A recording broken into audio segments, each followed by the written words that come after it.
teams have got the best defensive record. Hello guys, thank you so much for switching on for today's episode. World champions at their best again. This episode is basically about the Liverpool-Leicester game played at King Power Stadium. You guys saw the swagger of champions, yeah? You get to know much about it in my reaction. It was the same lineup that started against Flamengo on Saturday in the Club World Cup final, but the only change was that Chamberlain was injured and was replaced in the midfield by Gini Wijnaldum, who of course missed the game in Qatar throughout, including the semi-finals and the finals. So it was still the same regular 4-3-3 formation we played with the same personnel starting the final that started this game, apart from Chamberlain, who was of course replaced by Gini Wijnaldum. So for Leicester, they started in their regular 4-1-4-1 formation. They are like the only ones that play that kind of formation in the league. And to think that they have the meanest defensive league, I think before yesterday's game, Leicester had already conceded only 5 goals at home. Now they are meeting Liverpool, who has been, trying to win games, and of course are current world champions. They started with their 4-1-4-1 formation, of course. Ricardo, Kasper Schmeichel, Sunyuchu, Johnny Evans, and Chilwell in defense. In midfield, they had Ndidi, Pratt, Maddison, Avebans, and Telemans. While of course the one and only Jamie Vardy, who has 7 goals in 10 appearances against Liverpool before that game, led the line. He has an amazing 17 goals this season in the league. That's 5 above the nearest person in presence of Aubameyang, who of course scored earlier during the day. So despite loads of attempts in the first half by Liverpool, they were starting from the first minute or the first kick of the ball, Liverpool were pressing Leicester, and the first goal did not arrive until the 31st minute after an amazing cross from the left hand side of the field by Trent Alexander-Arnold. I can't stop gushing about this guy. This guy is just 21 years and is doing wonders. He has magical wands. It's probably the best delivery person. He could even deliver pizza to your front step at no cost. He crossed the ball for Firmino to head the ball at the back of the net to give Liverpool a 1-0 victory at halftime. Salah was close to scoring the goal before Firmino put his head at the back of the net, but at the end of the day, Firmino got there first to continue his amazing run. That's 3 goals and 3 appearances for Firmino as at the time of the goal. Now, the second goal came in the 71st minute. It came in an amazing fashion.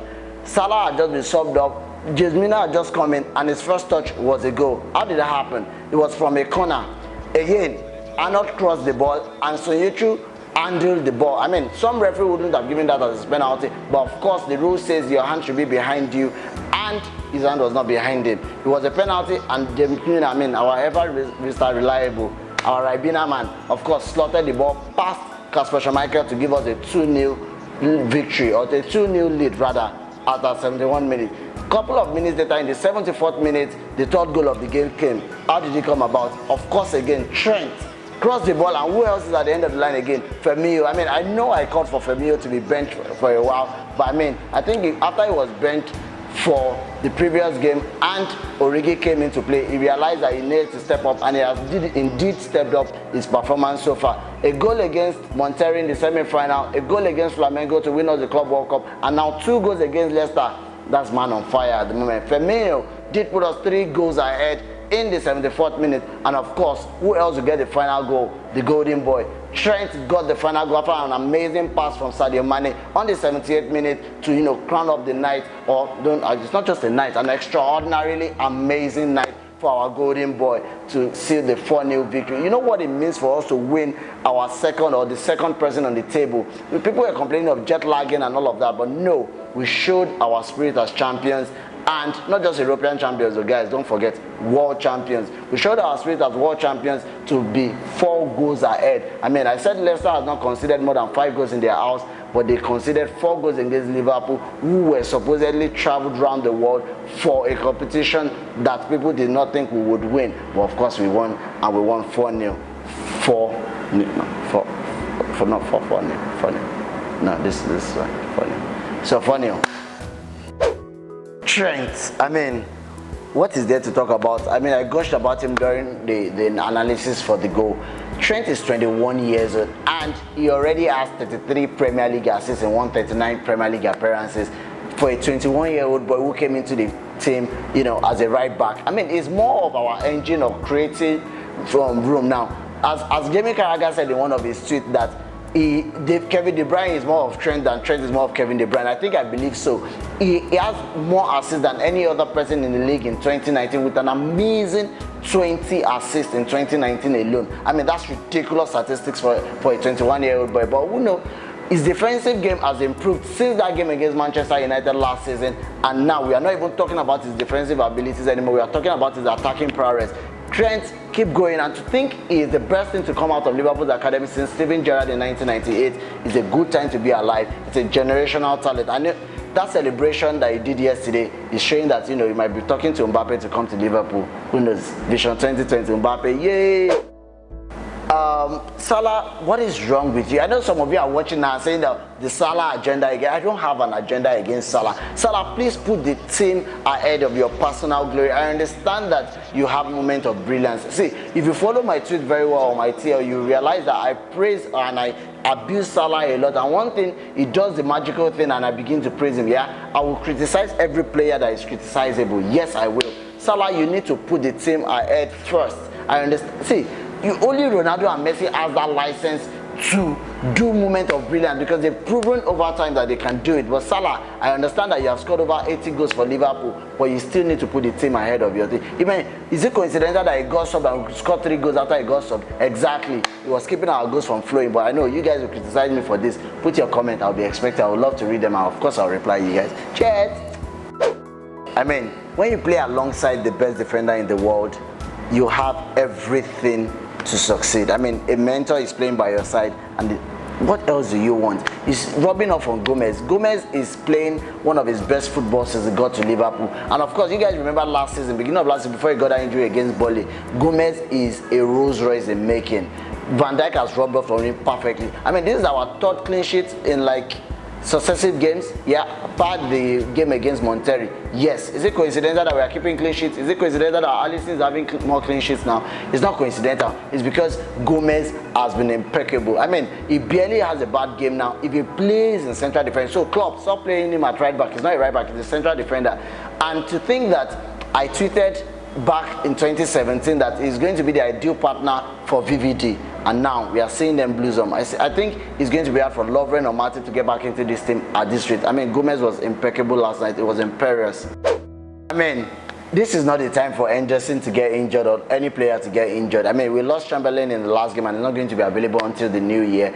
Henderson, I think, is a slight knock. Hopefully he's going to be fit for the next game. If he's not going to be fit, hopefully he'll be fit for the game against Everton in the FA Cup. Even if I knew he would be rested, but at least he'll be fit enough for the bench. Henderson is growing into that man that we never thought he would grow into. From a Liverpool reject that was almost joining Fulham a couple of years back to our superb captain who has lifted 3 trophies this year. Henderson has grown. The way we felt about Lucas back then when Lucas used to play and we all used to curse him till he became a cult hero and we all loved him and we always miss him. Yeah, Henderson has become that player. That pass, that Gerrard type of pass that he plays these days is impeccable and it's really good. Henderson, please get well soon. My lovely captain. I can't believe I'm saying this about Henderson, really. I can't believe it. This is probably our best performance this season. From the first whistle to the last, to consider that we have played loads of games in this December and we still won that game by 4 goals. This is against the second team in the league and we are now how many points? 13 points ahead? Yes, that's our best performances. Everybody put in an amazing shit. So starting from Alisson had nothing to do in the game. They did not have any shot on target. In combined 180 minutes against Leicester this season, Leicester has only 1 shot on target. None in their house, only 1 at Anfield. That says a whole lot about the strength of this Liverpool side. Alisson, I'm sorry, but you did not do anything in the game. You probably would even have done better without a keeper in the game. So I'm going to give you a 6. Now, let me start from right back. Trent, golden boy. This is the first time on my show that I'm going to give somebody a 10 over 10 performance. If there was something like 11 over 10, I would have given it to you. You were unplayable last night and it showed why you're a generational talent in your own position. You're the best right back in the world right now and I'm going to give you a 10 for keeping a clean sheet as well. 10, 2 assists, a goal and, a clean sheet of course. 10 over 10. Now, Gomez nullified Vardy last night.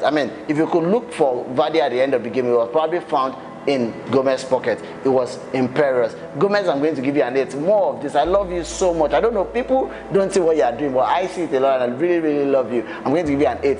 Van Dijk, I mean, you don't even ever have a bad game. Your standards are so high. I know my cameraman is looking at me right now and he's saying I'm a Van Dijk fan. Yes, Van Dijk was imperious as well last night. I'm going to give you an 8 as well. Robertson, my reading right throughout the left hand side of the pitch. I mean, giving it all the shift and everything. I'm going to give you an 8. My midfield 3, Keita. I mean, if Salah had not lost that chance, he would have been an assist again in this game. Keita is becoming that dragon we all saw for Salzburg. Keita, I'm going to give you an 8. It was an energetic performance and he's confidently, showing everybody why he demanded for the number 8 jersey. Anderson, my lovely captain, of course, you put in, we don't miss Fabio. I mean, I've not mentioned Fabio in the last 4 games now. I mean, you have shown that you have done so well for the team. I'm going to give you an 8 as well. Now my front 3, I mean, Salah. You did not do anything yesterday night. I know people say a lot of pressure is on Salah, a lot of players come to Salah, and that's why Mane has space, blah, blah, blah, blah, blah. Yes, I get it, but Salah, you have an amazing talent. You have this great technique that I think that if you focus more on your technique and pass to your teammates, you will be a better player. So Salah, I'm going to give you a 7. You mean, you got off the pitch and we scored 3 more goals. It's not good for an attacker, but I'm going to give you a 7. Now, Mane, an assist again in this game. I mean, I didn't captain you in my fantasy. I mean, it's so sad I didn't captain Trent myself. But Mane still got an assist, put in a great shift. He's always giving an energetic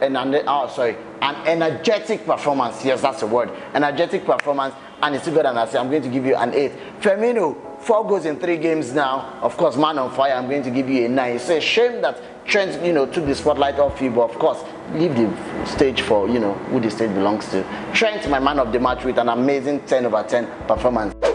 All road leads to Anfield on Sunday, 29th of December. I mean, we are playing our last game of the year against Wolves in Anfield. This time around, Liverpool has appealed to wear their Club World Cup victory badge on our shirt. I mean, I can't wait to order the shirts. I don't know when it's going to come, but I mean, we would play against Wolves, and to think we have only lost 1 game in 2019 in the league. That's impeccable. This is probably the best Liverpool side ever in history. What a time to be a Liverpool fan. Yeah. But I mean, we have suffered a whole lot, and it's time to reap, to reap the benefit of our labor, the fruit of our labor, whatever it is. You understand what I'm saying? So guys, see you guys after the game at Wolves. Hopefully we'll win again and march on to our coronation in May, where Henderson will lift the eluded Premier League trophy for the first time in 30 years for Liverpool. Guys, I'm super excited. I know you guys are super excited. I hope you guys enjoyed your Christmas, and I'm wishing you a very, very happy new year in advance. Don't forget to follow me on Twitter on @this09 and on Instagram Anfield.line. And don't forget to subscribe. Better click that subscribe, because you guys are not subscribing. But please guys, subscribe, put on your notifications, and of course keep enjoying